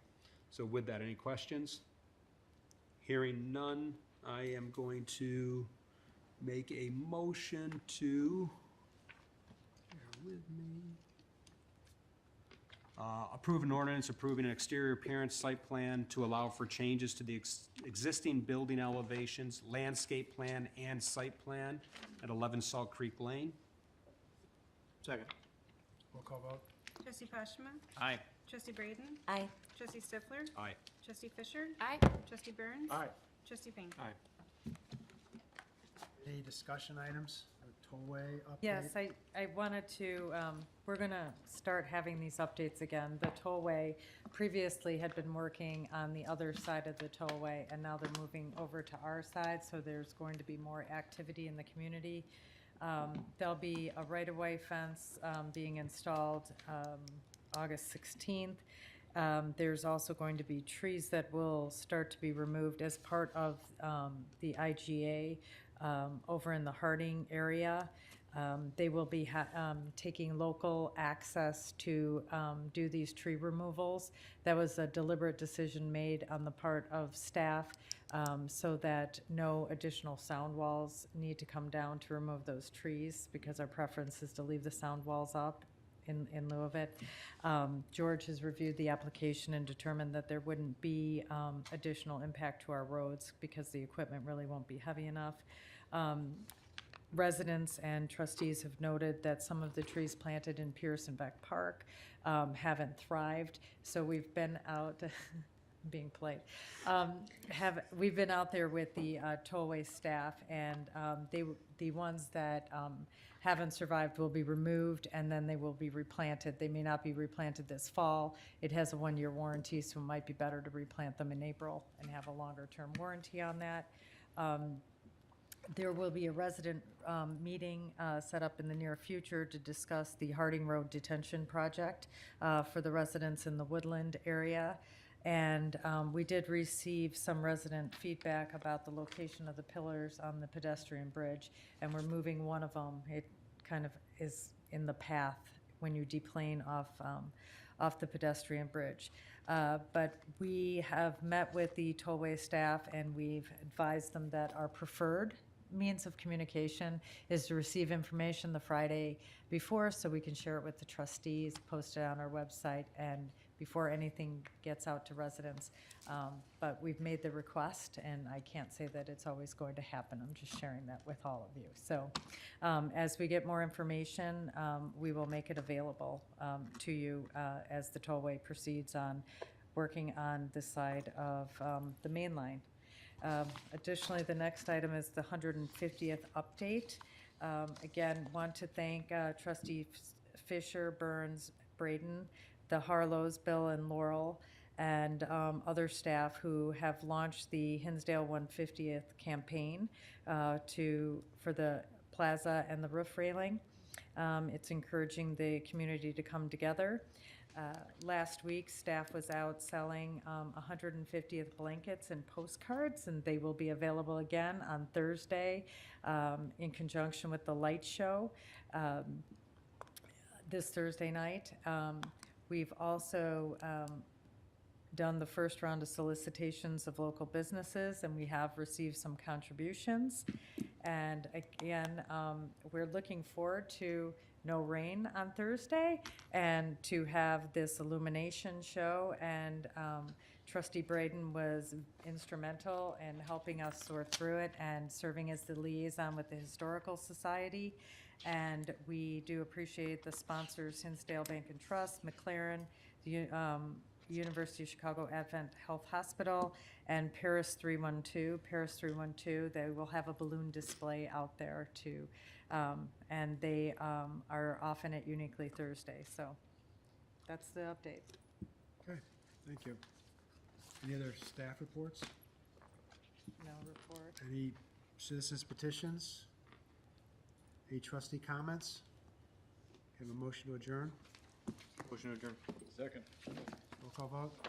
Trustee Pashima? Aye. Trustee Braden? Aye. Trustee Stifler? Aye. Trustee Fisher? Aye. Trustee Burns? Aye. Trustee Bank? Thank you.